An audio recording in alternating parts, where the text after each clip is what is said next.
Hello, welcome to Farmgate. I'm FFINLO COSTAIN, editor of 8.9.com. Today, I'm talking to a man who has risen to become somewhat of an icon for agroecological farming, who as a child played the trombone for the Grimethorpe Colliery Band, who as one half of Groove Armada went on to give us classic dance anthems such as I See You Baby and At the River, but who gave it all up to farm regeneratively in France, and who now, back in Britain, is the face and founder of Wildfarmed bread. Andy Cato, welcome to Farmgate Leaders. Thank you very much. Great to be here. Andy, you've had two very successful lives, one as a musician and DJ, the other as a farm and food system entrepreneur. How is the skill set connected? Well, that's a good question. I mean, I think there is a whole piece which people like Wendell Berry express with far more eloquence than I ever will, but about farming as an art form. In fact, interestingly, just last week, I was speaking to Regen Ben, who is a UK agronomist, for those who haven't come across him. But he is in the process of setting up a sort of regen ag school, or university, should I say. And he wants it to be a Bachelor of Arts in agriculture. This idea being that when we're kind of observing and copying natural systems, we have this system that we don't fully understand, but it's obviously designed to work, as any walk through a forest will tell you. And so kind of curating all those disparate elements together is a work of art. But I'll leave those kind of questions to the people who express them best. From my perspective, I think it's a bit more straightforward in that I came from an era of free parties at the beginning of the dance music scene, converting warehouses, just getting on with it. And I think that sort of approach of just solving your own problems, of finding your own way, is probably the most obvious link. So it's that kind of ground-up approach to entertainment and the ground-up approach to farming. That's very good. Fantastic. Yeah, we're going to come back to those themes, of course, later on. But let's start with a bit about you as a human being. So just tell me where you grew up. I was born in Barnsley, and I grew up principally in a little village near Wakefield. And I was the son of Londoners who had moved north for jobs and then got marooned by the house price changes between north and south and ended up staying there. So I grew up. I was born in '72, and so I sometimes, looking back on it now, think that the early years of my life have probably more in common with the previous 200 years than the 20 years after it. It was a time of absolutely seismic change that I think left more of a mark on me than I perhaps appreciated at the time.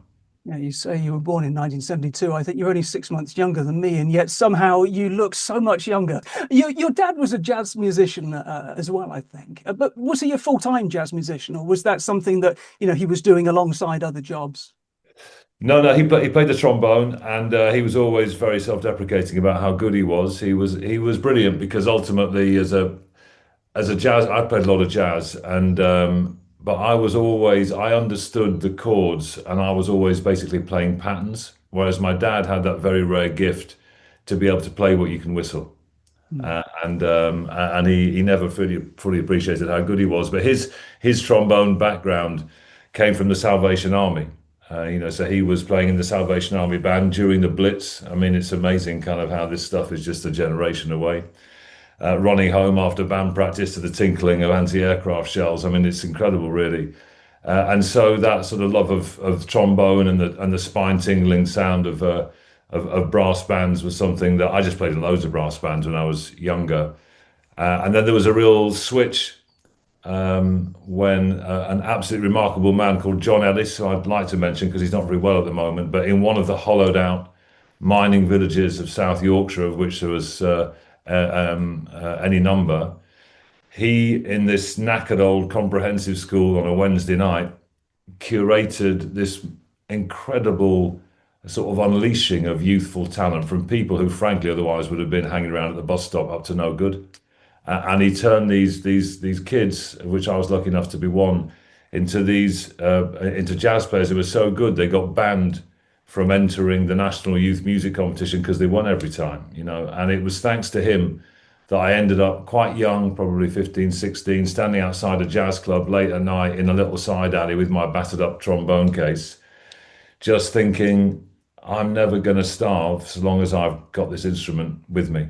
and there was an independence of spirit that came from that, which I think has been hugely important to me.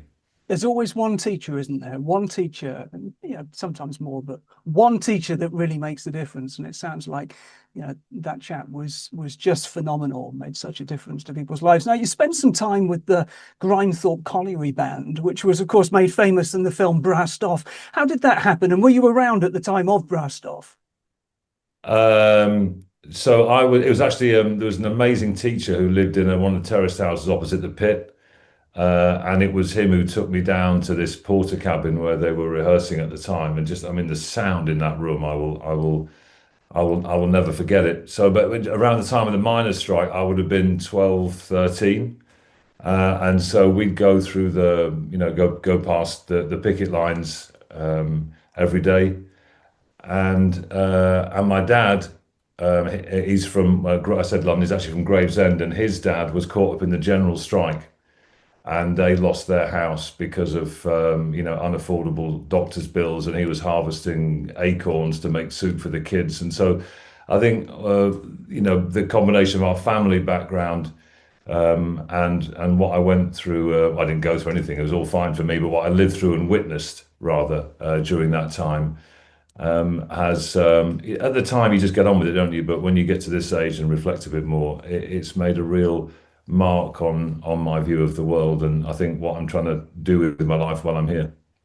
Really interesting. I remember that time as well. And actually, just the talk of brass bands and the miners' strike makes me feel quite emotional, even just thinking about it at this stage, because as you say, it is that incredible sound that you get from a brass band, which is entirely unique when it's not a military band, but it's playing other music. I think it's just so unique. And I wasn't remotely close to anywhere that the miners' strike was happening, but my parents were part of the Labour movement down in Worcestershire, and we went out and spent a lot of time collecting food, that was sent up to the miners who were on strike. And I can remember being very aware of it. How did that shape your sort of? You said it shaped your attitude to life, sort of, at least at this stage, looking back. What shape is that? Um, I suppose a couple of things, really. One is that I don't know. I've had an incredibly fortunate existence where I've gone from that kind of upbringing, and then thanks to another inspirational teacher, I ended up going to Oxford to do history, and I ended up caught up in the dance music explosion with all the kind of madness of all of that. So I've lived through these just extraordinarily disparate experiences and groups of people, and I think that those early experiences, I always sort of gravitate towards the people who just actually make shit happen, So like it was when I go around the world doing the tours and stuff, it's always the bouncers who I have the chat with, and the people doing the catering, and the people lugging the cases out at the end of the night. I just feel like a sort of an acknowledgement for the people who actually do the graft behind the glitz, and quite a low tolerance for. There was an example, for example, in backstage at Space and Ibiza nightclub once, when a DJ a bit younger than me was moaning about how tired they were, because they'd been playing in Italy last night and all this kind of stuff. And I very, very rarely get angry, but on this occasion did a little bit. And it's just this sort of, I've had no hardship myself, but I have perhaps an understanding of what people's lives can be. And so this idea for this DJ kid just saying, look, most people here have been working in quick fit on the back of a bin lorry all year, and they've got 24 hours where all their savings are going on this experience that's going to get them through the next year of memories. And you're about to get paid several £1,000s to play music you love really loudly. So like, hold the tiredness, chat. I have a very low tolerance for that kind of thing. So no time for prima donnas, a very grounded approach to life, really. Well, I mean, it's just recognizing what an immense privilege it is to do what I've had the chance to do. I mean, it's incredible, and I've had the further privilege of having kind of two lives for the price of one so far. So I definitely can't complain. Now, you were, as you said, a trombonist, and certainly, looking back at some of the music videos from that time, it's wonderful to see a trombone being used in dance music. I'm not sure if it's anywhere else in dance music. And of course, you were named Young Jazz Musician of the Year at one point. How did you make the journey from there, from being a trombonist in brass bands and playing jazz to becoming a household name as part of Groove Armada? What was that journey? What makes a pop star? Luck mainly. Although, of course, the more you work at it, the luckier you get, or whatever that saying is. But no, I was inspired by there was a DJ called Sasha, which may mean something to people of my age, but he was an absolute legend. And I, in the middle of all my sort of jazz playing and brass banding, went to see him play over near Stoke, and it was just the closest I've come anyway to a religious experience. I mean, it's completely life changing. And simultaneously, my cousin was part of the groups of people who were setting up these free parties around the country. The famous one being Castle Morton, which led to the Criminal Justice Bill, the most extraordinary piece of legislation of which that tops quite a high list, I think. But and through all of that, through those influences, I just got the electronic music bug. I managed to blag some studio time in a snooker club in Wakefield in exchange for playing all their keyboard parts for them in the daytime. I got the studio in the nighttime, worked out how to use it, started making house music myself, and ended up in London with Tom, my musical other half. And we were, two youngsters who'd been DJing in Manchester and up north and Wakefield for me respectively. Got to London, had no work, started throwing our own parties, and actually making a few tunes was just a way to promote those parties. And one of those tunes was At the River, also featuring the trombone. And then Zoe Ball played it on the breakfast show one day, and before you knew it, we were in a Sopwith camel arriving in the LA Museum of Flying to DJ in front of 5,000 people. So life got pretty weird pretty fast. Astonishing. Just tell me about the criminal justice bill, because there'll be people listening to this who either have no memory of it or who are listening outside the UK and just don't know what it is. And as you say, it's a remarkable thing that it was a combination of a sort of clamping down on protests, but also it was clamping down on parties and clamping down on music. What impact did that have? Well, I mean, ironically, I think what it did was to create the dance music explosion that we've seen since, because it forced dance music inside. But the kind of irony from a dance music perspective is that when we were going to those free parties, and they were looking back on it now, it's the last generation that will ever go off for the weekend because it's pre-phones in total freedom. No one knew where you were. No one knew what you were doing. And of course, didn't realize at the time that that curtain was about to close forever. But those parties were like, yeah, we were having a good time, but there was a social movement to it all, and it was very linked up with the sort of traveller movement. And it would take me kind of 30 years to realize that actually, if you don't have control of your food supply, you're always going to be in hop to the system that you think you're trying to change. But wasn't thinking about that at the time. But by being forced inside, the criminal justice bill just outlawed repetitive beats. I mean, it's kind of worth thinking about that for a second. It outlawed repetitive beats, but obviously excluded marching bands, anything to do with, churches and weddings, basically anything that didn't have a 909 drum machine, which was the kind of the machine that was the literally the drum beat to all this music. So it was an incredibly discriminatory piece of music. But by forcing music in electronic music inside, it created a club revolution, and just this multi-billion-dollar dance music industry. But now, of course, is all kind of super VIP and red rope, whereas where it started was the absolute antithesis of all of that. So can you remember being at parties in fields or parties in warehouses where everybody's, having a fantastic time listening to music, and then suddenly the police arrive with flashing lights and truncheons? Yeah, I mean, not truncheons, to be fair. I never experienced that. But absolutely, yeah, being shut down by the police was not uncommon. But it was more annoying than violent because it was just normally getting to the good bit. Yeah, fantastic. Now, you made the decision to sell your rights to Groove Armada songs to then buy a farm in France. Why farming? Why France? And how difficult was that decision? France was just by chance. You know, we were living in Barcelona. We decided to get out of London.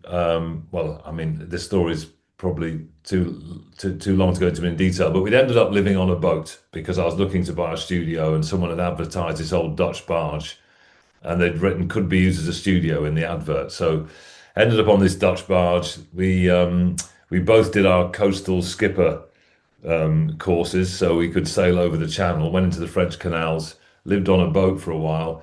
That forced a rethink, again, probably more important one than I realized at the time, but we were living for, €4 or €5 a day, and having a fantastic time. So like, why were we chasing our tails in London in direct debits and mortgage repayments and all that stuff? And then that got us out of London, and the idea of going ashore at some point was inevitable. So we went to Barcelona and then had a couple of kids, and then a town where you can't get breakfast before 10 a.m. and dinner before 10 p.m. with two children loses its appeal. So we ended up in France just because we had some mates there. And I was touring all the time, so we needed someone who was near to Joe and the kids when I was away. And it was there coming back from a gig to the place in France where I picked up this fateful article about the environmental consequences of food production. I hadn't really thought about it much until then, and it inspired me to start trying to grow some vegetables of my own, and that was the beginning of a spectacular sized rabbit hole. Now, yeah, it's a great phrase, a spectacular sized rabbit hole. Now, the French are notoriously a bit defensive of their farmland. They want to, make sure that they have relative control over it and that it's well used for farming. Did you speak French? Were you sort of somehow immersed in the French culture? How did you manage to get hold of land in France? Yeah, well, it is highly regulated, which has the advantage of it, meaning it's about a sixth of the price of land in the UK. I mean, there's absolutely no way I could have ever bought a farm in England. You know, it's just completely divorced from the financial potential of production. And so, I mean, I didn't speak French when we got there, other than kind of, le chat est sur le mur from school. But but we were immersed in schools and life, and it was coming along. And particularly once I started delving into, selling vegetables at the market, any kind of food production, that was entirely French. So the French came along little by little. But yeah, you have to go to these town hall meetings. All the kind of white citrons would convene in dusty town halls, and everyone would know each other apart from me. And then you'd have to say why you should get the land. And the answers that I gave, looking back on some of those early ones, I mean, it makes me wince. I was just talking absolute nonsense. But funnily enough, didn't get the land. And in the end, actually, even when I was talking a bit less nonsense, the only way I could get round the priorities given, as you say, to farmers and young farmers is you get out of that if you buy the farmhouses and the land as one block. And that was never the plan. So that meant that there was much more financial strain than was intended right from the beginning. But it was the only way I could sort of get around the system. Now, you sort of went in, obviously, with this grand idea of being a farmer in France. It wasn't easy, was it, to start with? It was a disaster. I mean, it was really, really dark days, which again, have left their mark on everything that's happened since. I went in, by this point, I'd got the vegetable growing, was going quite well. I was using lots of companion planting, succession planting. We were quite a popular stall on the market. But of course, when you go from hand husbandry to mechanical husbandry, the options change quite radically. And I had this terrible realization in the early days of the farm, just the vast array of skills required to operate on that scale, and that I just didn't have them. And combined with the fact that, as you say, I had my grand plans about uh, essentially continuing to be an arable farmer, but without all of the inputs. And I soon realized how the soils were infinitely better suited to growing weeds than crops. So what changed for you? Well, it got really bad, and I was absolutely exhausted. I was again, going back to that moment, standing outside the jazz club with my trombone case. By this time, it was a record box, but I knew that I wouldn't starve. So, compared to, US maize farmers borrowing 850 grand to make 50 and it all being dependent on the weather, I was very lucky, but it was exhausting to spend the weekend going to bed at 5 o'clock in the morning and get up at 5 o'clock in the morning all week. And after a few years of that, I'd been beaten essentially. I was in a kind of mechanical war against weeds, and I was losing. And I just, for the first time in my life, thinking I was going to have to give up. And that's when I came across this Albert Howard book, An Agricultural Testament, and that changed my perspective completely. It made me want to give things one more try. And in practical terms, it had two direct consequences. One was getting involved in livestock, which I hadn't done because I was a vegetarian at the time. And the other one was Rodale, Albert Howard's mate. I started reading about him and then came across the Rodale Institute. And through the Rodale Institute, came across Jeff Moller's work on crimper rollers. And so the idea of, growing, basically, how do you create that mulch effect of the tomatoes cut surrounded by straw in the vegetable patch on a field scale? And so I pursued both of those angles. And just to give some sense of scale, this was years that this was going on for, wasn't it? Years of kind of toil and struggle in what you call your dark days. What got you through? Why did you carry on? I asked myself that. And I think it's like anything, it's complex, isn't it? And I mean, still, despite all of the myriad difficulties of it, I've yet to meet a farmer who wants to stop if they've got any chance of carrying on. And it's a very interesting question in general, why that is, but there's something about the sort of quiet independence and how you create these kind of monuments to your work that stand for a few precious months every summer then before you go again, about the kind of solidarity of it, and the fact that with the fact that we all pull over when a tractor comes along. There's despite everything an understanding that it's a kind of noble pursuit. So there's all kinds of complex emotions, I think, around farming and why people stick with it. And in my case, it was all of that. There was pride. There was a point where you've rowed so far over the river, you might as well try and get to the far bank because it's just as hard to go back to where you've come from. There's a whole load of things, in which will be definitely a bit of ego of just not wanting to let it go. But it was close. Obviously, at that time, you were primarily a primary producer. You were producing food, selling food at markets. Then you came across this radical idea of doing some processing, of actually baking bread as well with the wheat that you were producing. How did that become an answer to the problems? Yeah, well, that was because there'd been a sort of long and winding road, which I guess we don't need to go into details of now, but in terms of like how to tackle this problem of growing food whilst restoring soils at the same time and ecosystems at the same time. And what that had ended up in, what I'd ended up focused on, because I was organically certified at the time, was this pasture cropping idea mixed with a grass-fed beef herd to mop up the pasture cropping when it went wrong, basically. So I had smaller amounts of really delicious grain.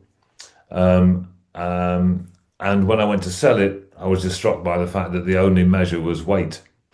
No one was bothered about anything else. And so I thought I need to do something about this to add value. So my initial plan was milling, but actually I just hadn't understood the extent to which all the local bakeries were either tied in, they were branches of a central operation, or they were tied into group purchasing agreements and recipes and a high gluten baguette making process. So that didn't work.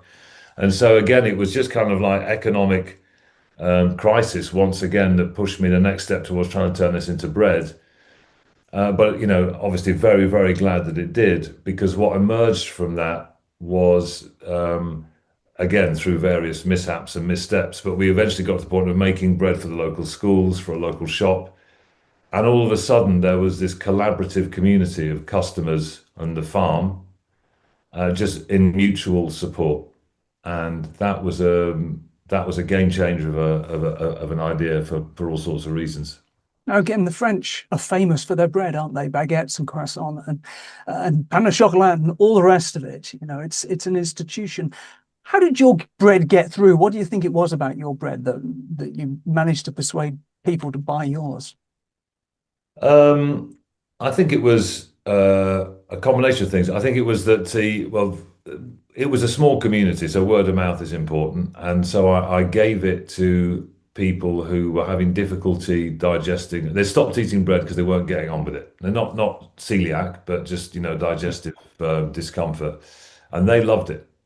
So that started a kind of interesting, Chinese whispers type spreading of the word, and then that allowed me to get it in a few local grocery stores, and then the taste really spoke for itself. But the person that allowed me to move to employing bakers and doing things at a sort of scale where we could supply schools and stuff was a remarkable man called Denis Mellier, and he was decades ahead of his time. And he was a son of Gascon farmers. He'd set up a restaurant in Toulouse, and he sent huge expenses, white vans all over the country, getting all of the ingredients for his restaurant from local producers, of which I was the person who did the bread. And he'd get me to go into his restaurant in Toulouse and sit down with quite bemused diners and sit at the table and tell them where their bread came from and why it was important. But he Fantastic. was a remarkable man. He's sadly no longer with us, but that gave us this baseline load that allowed us to then start working with lots of local shops and schools and really building it from there. Fabulous, fabulous. So clearly, this was the nub of an idea, the genesis, I suppose, of Wildfarmed bread. Why didn't you stay in France and build your business there? Um, I think there were lots of reasons behind that, really. I mean, I think, uh, well, first of all, the reason why Wildfire came about at all was because my co-founders, George and Ed and Adriana, I just got to know them. In fact, George, I met him in Ibiza, and Ed's were his mate. It was all very random, but they ended up coming, spending time at the farm. I'd get them doing some fencing, and they generally tended to fence themselves in rather than the cows. But we'd stand in the yard and watch all these people coming and going, and think like any people that came to visit. Once you've experienced, you just got your hands dirty to whatever degree, and just got back in touch with this stuff. It has an allure which is very hard to walk away from. And they decided to take a very courageous decision to leave their jobs and see if we could give the choices that these customers had in the French farmyard to people on the high street. Now, when we sat down and thought about how we were going to do that, I mean, had we known how complicated it was, we never would have begun, I don't think. But it became clear that this goes beyond like logistics and working with a few farmers. What we're actually trying to do here is create a movement, and creating a movement requires total cultural fluency, not just linguistic fluency, and also a load of different connections in a load of different fields. And the UK was where we had a better chance of trying that. And I suppose in terms of that cultural immersion, that ability to sort of build that, doing it in a first language with lots of, contacts across the piece from not just yourself, but others, I guess that just kind of makes sense. And obviously, we talked about France, and when you first moved there to farm, it was a really difficult time, but you were a different person coming back to the UK. You gained so much knowledge and experience. So presumably it was much easier for you when you started out again as a National Trust, as tenant farmer in the UK. You would have thought so, wouldn't you? um, I mean, uh, it wasn't straightforward by any means, because and some of this was completely self-inflicted in that I spent an awful lot of time on the inter-row mower idea, years, and lots of family silver. And I'm happy to say that, several wild farm growers are still working with that and seeing how far we can take it. But I was definitely guilty of replacing one dogma with another. So I was too attached to that as an idea, and so wanted to get cracking with that full tilt on the farm here when actually the farm here needed what it needed. And I created a few problems for myself in the first instance by sort of imposing on the farm what I wanted to do rather than doing what needs to be done for the farm. But beyond that, the difficulties coming back to the UK were that I was no longer just a person on a farm farming, which is what I love. We were trying to build a farming community. We were wrestling with the early implications around how to create a traceable supply chain. We were trying to generate custom and get customers into the fields to say, this is why you should pay a bit more for this flower because this is what it means. So from the beginning, it was really breathless. And news of the tenancy came quite late. We'd lived in France for 15 years. Our kids were at school there. We had to move back, find schools, renovate a house. I mean, it was really full on. At the same time as making a living from some DJ gigs. So it was a pretty exhausting pace, which hasn't really let up that much in the years since. Tell me about the Interrow mower. You say you spent an awful lot of family silver on that. What was it you were working on? What were you trying to achieve? Yeah, so it was the eternal question of the organic farmer, I guess, is that you build your fertility through, depending on the rotation, but 3 or 4 years, say, of a herbal lay or a pasture of one form or another, and then you need to get out of it into cropping. And when I was faced with this conundrum through another kind of mad chapter, which we don't have time to go into, but which was fascinating for lots of reasons, I was farming with horses. And that gave me a kind of power restriction. Obviously, you can plough with horses, and the aim is to do it across thousands and thousands of acres, but it takes a while. And also, I could just see the kind of recovery. I wasn't doing a lab analysis, but you could just see and smell the recovery that was going on in these pastures, and I just didn't want to turn it upside down. And so, hence the idea of saying, well, can't I just use tall straw wheats and plant them in the pasture? And from that initial starting point came a whole load of experiments about how to manage the symbiosis stroke competition, depending on the conditions and the plants and the composition of the pasture between the two. And ultimately led to this idea of, well, why can't we just, once the grazing's finished, around growth stage 31, we might be getting a bit technical there comes a point, I don't know how many people listening are farmers, not farmers, but there comes a point after which you can't graze the cereal. And we found that if you grazed it up to that last minute opportunity, the taller wheats would get ahead of the pasture plants and generally stay there, but only generally. So how could we make it more reliable? Well, what about if we mowed the grass between the rows? And you would think, in my head, it was like, well, what we're talking about is sort of 5 Flymo mowers on a bar. Like, how hard can it be? If only I knew how hard it can be to actually make that work in field conditions. But it is a fantastic system when it works well. You said we haven't got time to go into the horses, and I'm sure we haven't got, we don't have a huge amount of time, but I've got to ask you about them, Andy. Why were you farming with horses? Because there's an expense and a whole challenge, in their own right with horses. Yeah, it came from a practical starting point in that I'd been doing these experiments with frost sensitive cover crops, actually a little bit of polycropping. Wish I'd focused more on that at the time because that's what I came back to later on. And this crimper roller idea, so growing a cover crop and killing it using a crimper roller to sort of damages the stems, and then you drill your next crop through that. So I could see my way through to not no-till organic, but certainly organic rotation without too much tillage. I think there's a very important difference between France and the UK in that regard because you can't use a crimper roller for cereals because of timings. It just doesn't work. But down there, it was an opportunity.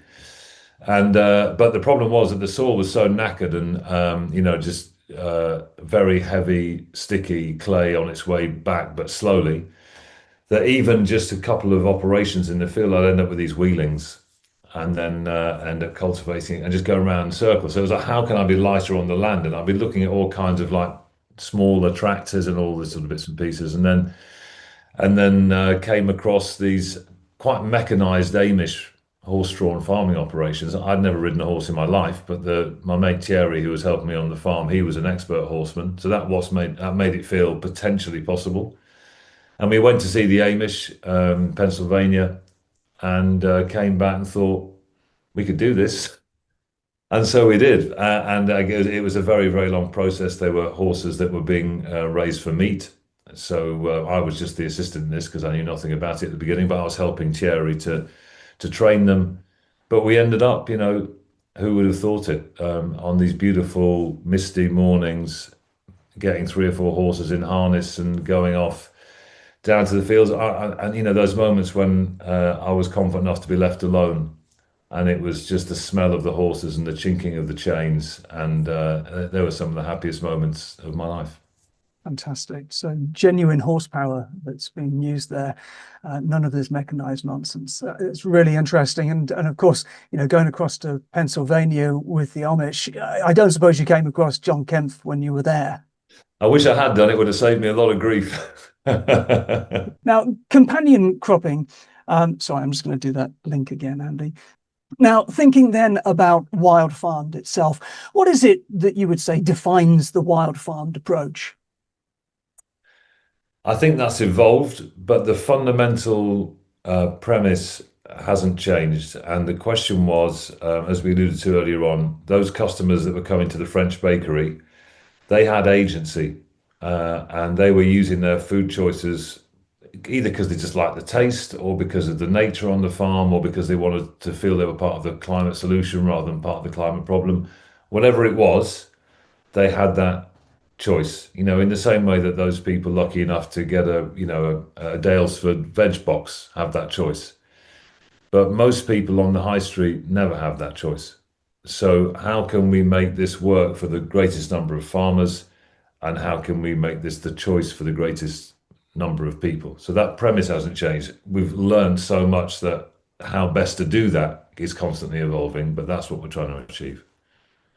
And we talked a little bit about companion cropping, but I wanted to ask you, because that's clearly a central part of the Wildfarmed approach.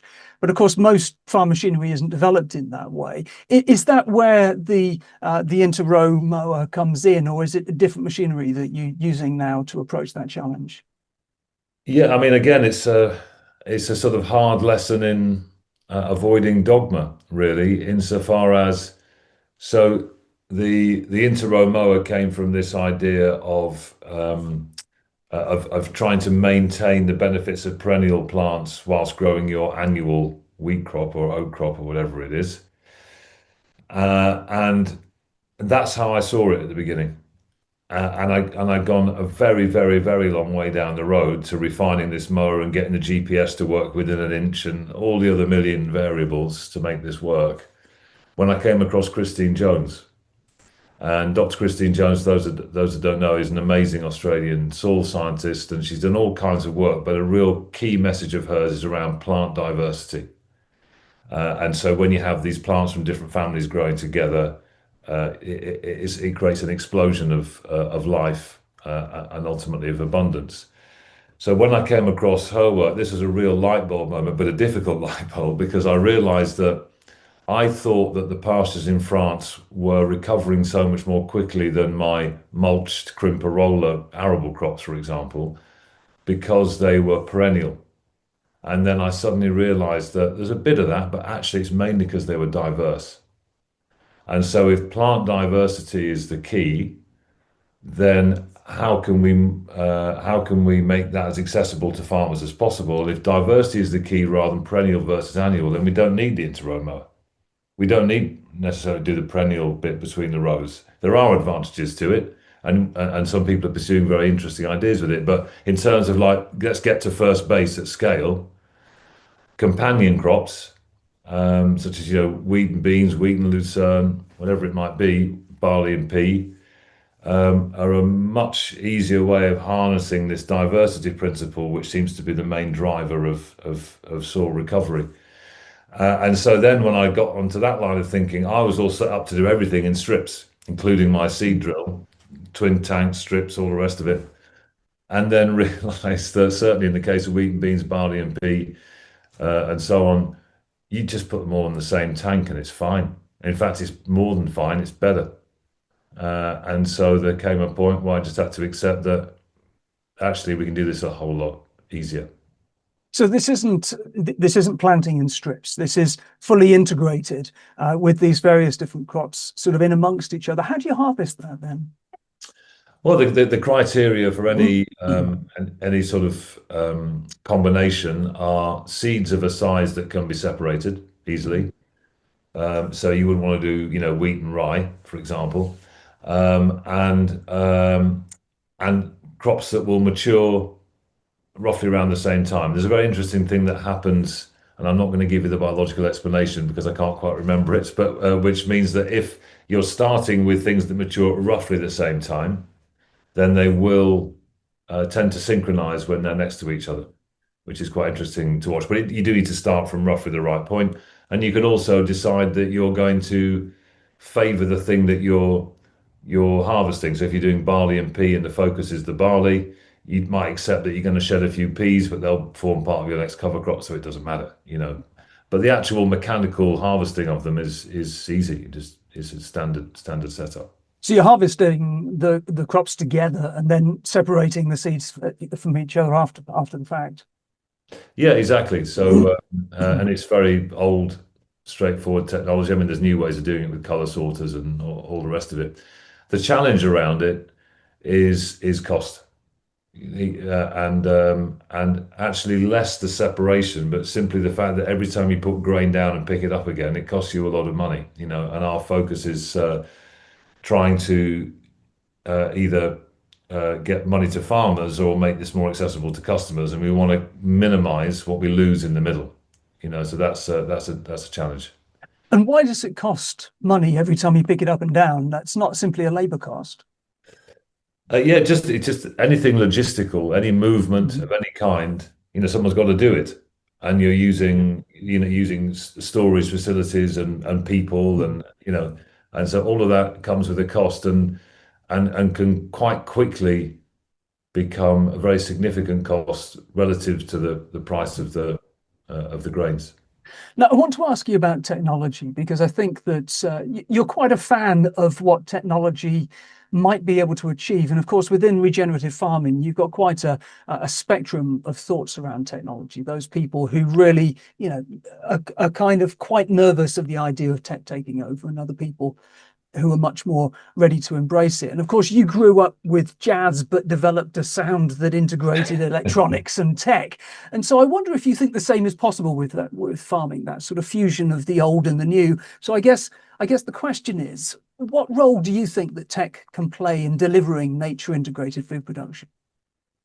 I think it is going to be absolutely critical, but I do. I think the way you phrase the question is absolutely right. Because yeah, I mean, I think the fusion, musically speaking, has been kind of the Groove Armada signature, really, and our live shows is very much a 15-year endeavor to try and combine a live band, but with that kind of the fatness of electronics, and when you get that right, it's a lovely combination. And similarly, in farming, I push back against people who say this is, you're talking about return to the old ways, because actually there are lots of ways. The old ways didn't work so well either, and actually Borlaug's Green Revolution was solving the problem of exhausted soils. And so really, I think we're trying to find a solution to the problem of how we allow a stewardship of nature to replace a control of nature. And I think technology, the role of technology in that, the role of technology in that is probably threefold. One is it really helps us manage things. So SAP testing, for example, being an example of that. It can really help us measure the success or otherwise of what we're doing. So like soil acoustics or biodiversity monitoring or whatever it might be. And the third one, which is more nuanced, I think, is that when I look at some of the permaculture ideas that I've tried in the past that I've wanted to apply at field scale, and it just hasn't been possible. And I think that there is an element of robotics will, which could make some of that possible. I think the cautionary tale around robotics is that we don't just use them to maintain monocultures in essentially the same way with even fewer people. So do you think that robotics could really sort of recreate a sense of a discerning field-based labor force that, existed in the past and was used, when there were lots of people working the land? And could that happen in a way that's available and affordable for the average farmer in the future? In terms of affordability, I don't know, but the recent history of technology would suggest that things will get rapidly cheaper because they tend to. I would like to hope that there's going to be far more people on the land than less. I think that this idea of the kind of national parks idea that you need to remove humans from the landscape for nature to thrive is one that we need to get rid of. And we need to recognize our role as stewards of complexity. And I think that's a uniquely human trait. But I do think that certainly looking at things through my quite narrow lens of arable production done in a way which copies rather than replaces natural systems, I do think there is an opportunity to take, for example, the work done by Bonfils in the 70s in France, who was doing this remarkable work with really early sown wheat at very wide spacings and getting huge yields with next to no inputs. But essentially, it's a bit like Fukuoka and the One Straw Revolution. These are very labor-intensive mechanisms. So I'd like to think that we can have a situation where humans can conceptualize these ideas and how we can relate to the land in this way, but the robotics can hopefully allow things that only happen on a garden scale to happen on a field scale. So tell me about Wildfarmed standards. And in particular, I'm interested in the balance between how you define practices and the outcomes that you measure. Well, the Wildfarm standards came because when we started recruiting farmers, I was driving around the country speaking to people, see if they want to get involved. And as we started to work with a few more farmers, customer wise, we were kind of going outwards in concentric circles. So we started with friends of ours, David and Jeremy, who opened a bakery. They were our first customer, and then it was friends of theirs, and all people that we knew. And as we moved outwards, eventually you get to a point where you're dealing with people who you don't know. And quite reasonably, if you say, well, could you pay a little bit more for this flour, please? They say, well, why? And already then the word regenerative was popping up all over the place. It was being used a bit like natural or healthy, pretty vague. And so the Wild Farm Standards was an attempt to say, well, the reason why you should support our farmers is because this is what they're doing. So it followed, I come from an organic background, so it followed the organic model. It's a list of things you can do this, and you can't do that.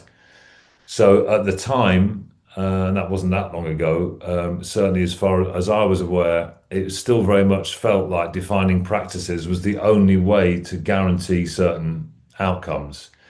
But I don't think I or Wildfarmed are alone in having this dream of an outcomes-based system, and that's why since then we've lent so heavily into the work in actually how do you quantify the effects of these farming techniques. What outcomes are you measuring? And in terms of the future, what do you think are the easiest to assess? Well, I think, well, the ones we're measuring, first of all, is grain that's free of pesticide residues. We're measuring impact on biodiversity through the yardstick of insect populations. We're measuring water quality, CO2 emissions, and some various versions of longer term soil health. And sort of what seems to be emerging there as a proxy for soil health is porosity, and therefore exploring the idea that infiltration rate, how quickly water goes into the soil, might actually be a really good sort of universal indicator for soil system health. So they're the things that we're measuring. I mean, the easiest thing is grain that's free of pesticide residues, because you test it and either it's free to the lowest detectable level or it isn't.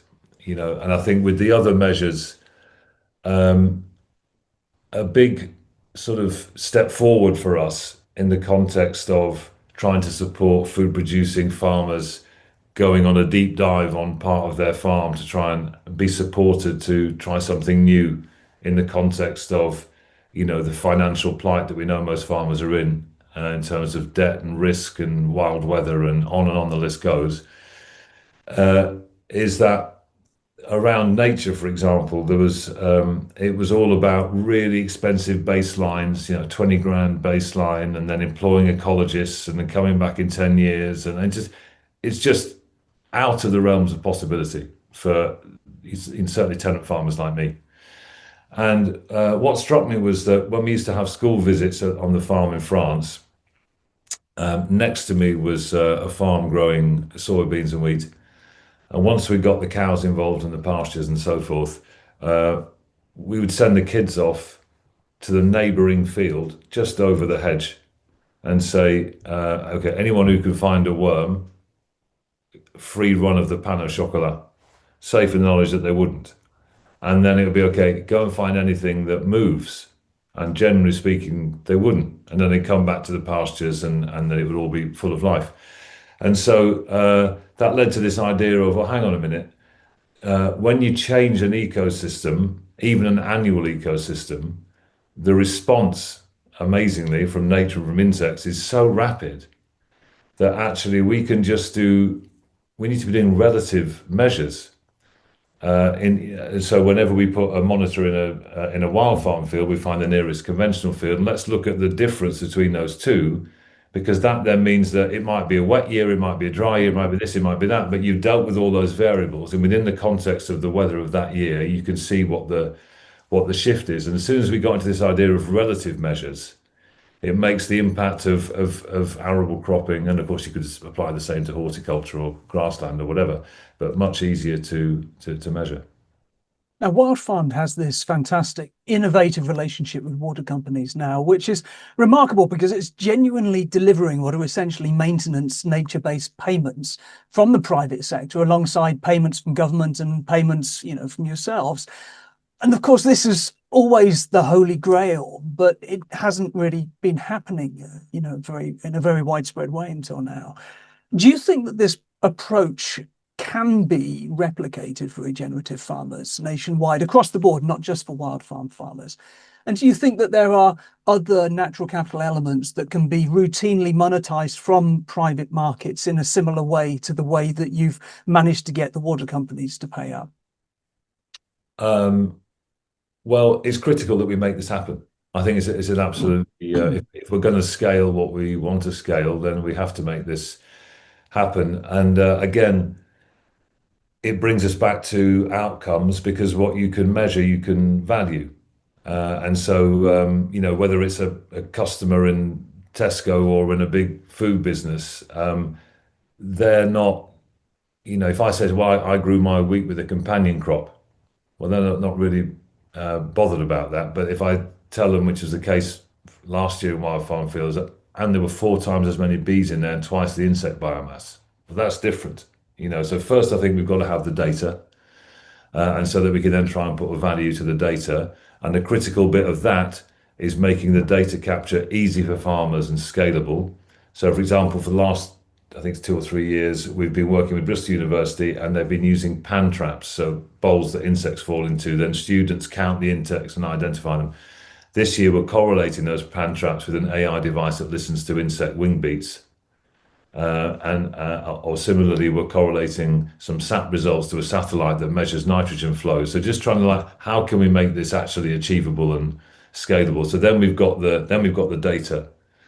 And once you've got the data, I think it's, as we've seen from the water companies you mentioned, they're talking about return on investment of up to 6 to 1 from stopping pollution at source from getting it out later. And I know from conversations with big food businesses that they, however vaguely, but they understand the need to see regeneration in the widest sense, get out of carbon myopia, the importance of biodiversity for resilience. We've seen with cocoa, production went down about 20% and the price has gone up about 260%. So if you're in confectionery, no one wants that. So there's an understanding of the importance of nature, even in just financial terms, for resilience. And yet everyone's looking over their shoulder saying, well, if I do it and they're not doing it, it's going to cost me a bit more money than. And so we have to win that argument two ways, I think. One is to say, let's just bring in this resilience to our other staple crops now so you don't get cocoa version 2 and cocoa version 3, cocoa version 4. And the second one is it would really help, I think, if the reporting on nature, for example, wasn't voluntary, it was mandatory. And that would really start to kickstart the wheel. Now, you talked about being an organic farmer, sort of coming from an organic background and basis.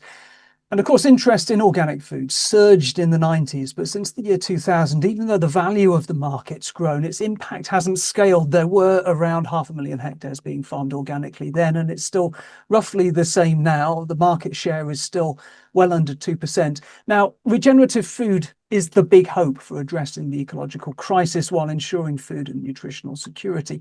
How does regen food avoid the pitfalls of the organic sector in order to scale and scale rapidly? I think the organic movement, deserves to get the enormous recognition for keeping the lights on, for the past several decades. And actually, you look back to that amazing period that Albert Howard we talked about at the beginning, in the kind of late 1930s. In fact, there was a meeting at Crewe Town Hall, I can't remember if it was 1936, 1939, something like that, where there was Albert Howard, there was a guy, Sir Robert McHarrison, who'd done all this work where he'd shown the link between nutrition and health, feeding, rats different diets. And the one fed the typical working class diet from the UK at the time, developed all the diseases that were plaguing the population. And the one fed the diet of these people that he'd worked with in the Indian uplands, remained, happy and healthy. And all of the conversations that we're having now, this holistic view of health and our relationships to land and landscapes, and it's all the things that we're now trying to deliver. The question, as you say, is that I think as part of this amazing work that's been done to make these internationally recognized standards, I mean, I can't even begin to imagine the complexity must have been behind pulling that off. But with that comes a difficulty of adapting to new information. And so what we have to do, I think, to make this scalable, and again, I think outcomes here are going to be absolutely critical to make sure this doesn't all get greenwashed away, is to try and stay true to what all those people were trying to do, which to my mind was create a food system based on biology rather than chemistry, but also remain focused on the outcome rather than dogmatically attached to certain practices. And you can pick any number of examples of that. I mean, our adoption of nitrogen, I think, is a case in point. But yeah, I think we just got to keep focused on what we're trying to get to. Yeah, as you say, outcomes are really important, but of course they are, they're difficult to measure. And it's one of those challenges that governments have struggled with for a long time, that it's much easier to pay somebody to deploy a practice than it is to measure the outcome. Much cheaper to do it that way. I wonder about consistency and continuity. And if we're talking about a broad scaled supply chain with consistency and continuity sort of across the food that's going in there, does that mean that we're going to have to see perhaps a dilution of regenerative standards? I don't think so. I think there are compromises, but I don't think it's that. I think that we've had, just from we're working with 150 farmers now, over 1,000 businesses from micro bakers to the big ones. And what we've seen is that we can produce our staple crops in a way which has a very dramatic and immediate effect on water quality, biodiversity, grain quality, and so on. So I don't think that the consistency and continuity required by the food processing industry means that we can't have good and well-grown ingredients. It does, I think, mean that we have to have simplified ingredients. And it means that we're making food from fewer ingredients, but that's a separate question. But we can grow the ones that we're using well, I think. So you think it's actually about sort of reducing choice in some way? Are you still talking about having the same number of foods ultimately available to the customer, but made out of a smaller number of No, I'm ingredients? just saying that we make our food today from a very small number of things. Yeah. We've gone down from a diet of, I can't remember the exact numbers, but 50,000 plants to, 80% of Mm, is coming from five staple crops or something like that. mm, And so what I'm saying is that we can grow those staples in a way where they're going to be really well grown, mm. high quality, very positive nature and water impact. There's a separate question around a lack of diversity in our food, which is not a problem that we're able to solve because we've got enough on. But we can make the current ingredients good ones. Yeah, I understand. And of course, reintroducing that diversity is going to be so important from a nutritional perspective as well as from an ecological perspective. But as you say, in terms of what you're doing, it's about, focusing on those key staples. Do you think that the term regenerative is too broadly applied already? Does it need to be better defined in some way? I think it's.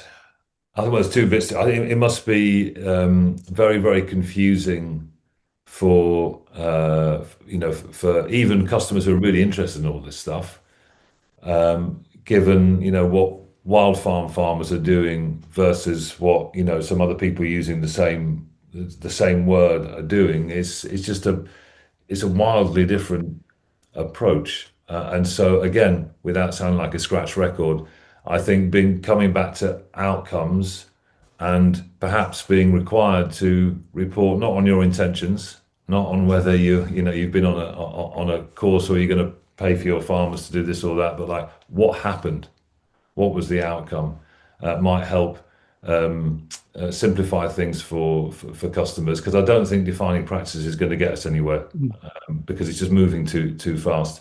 But I just to what you were saying earlier on, I think the critical outcomes now are actually not that hard to measure.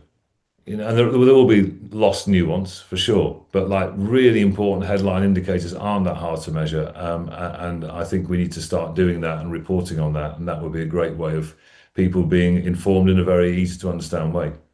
So do you think really that comes back to marketing, that rather than trying to regulate for what regenerative agriculture is or define it in some sort of, too narrow setting, that it's for farmers to communicate with their customers in one way or another, either that's through direct sales or it's through companies like yourselves that are committed to regeneration and are committed to communicating that with the customer, wherever that customer is? Yeah, I think so. And whether that's a requirement or a choice, I don't really know. But I think that if the clue's in the name, isn't it? We're saying that we're regenerating farmer outcomes, nature, food quality, water quality, and having a positive impact on carbon whilst producing food. That's what we're saying. So if that's what we're saying, then let's look at the numbers. It doesn't mean that every year has to be perfect. We just have to be honest about the impact that we've had and are we regenerating those things or are we not? I've got one last question, Andy, and it's not an easy one, but at the same time, if anybody can answer it, then I'm sure you can make a good stab at it. The government is super focused on food prices, pretty much above every other food-related question, and it's a question that they've been committed to for many years. When I sort of appeared before agriculture bill committees and so on, the question that's come from the Labour member has always been focused on price. Is it possible to feed people well, nutritiously, at the prices they currently pay? Well, I think this is not a particularly original answer, but I think like lots of the problems that we face, it stems from siloed thinking. Because we're about to become a country that spends half of government expenditure is spent on the NHS. I mean, it's a madness. So and that's not even dealing with the human misery behind all of that.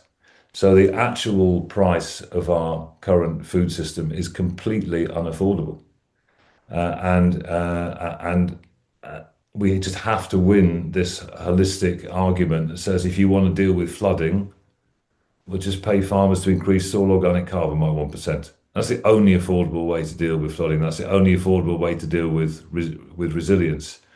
And if you want to deal with the NHS becoming an overwhelming burden, then ultimately we have to start with our food supply. And of course, I appreciate that's not just the quality of ingredients and how we farm them. It's the fact that you can't find an apple in most corner shops, and there's myriad aspects to this problem. But ultimately, too often I hear this sort of narrative of, well, we're not going to tell people what to eat. It's up to them. It's a question of choice. But actually, the entire farming system and the entire food system has been built on policies. It's policies that have determined everything that farmers are forced to do and the choices that people get in the supermarket. So the idea that we can't collectively decide to create a new set of choices is nonsense. That's it. That's all we've got time for. Andy, it's been an absolute joy to talk to you. Thanks so much for your time. And, we travelled a long way in that conversation. It's been really fascinating to hear what you had to say. I'd like to thank my guest, Andy Cato from Wildfarmed.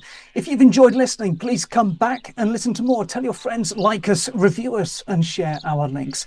And if you go back in your feeds, you'll find more Farmgate leaders interviews, as well as our topical news magazine, Wheat from the Chaff, and our Filling the Funding Gap series, focused on unlocking natural capital markets. Farmgate is part of 8.9.com, the land use news channel, which is sponsored by First Milk, Pelican Ag, Rural Solutions, the Us Catchment Partnership, Agrolo, and individual donors. I've been FFINLO COSTAIN. Bye for now.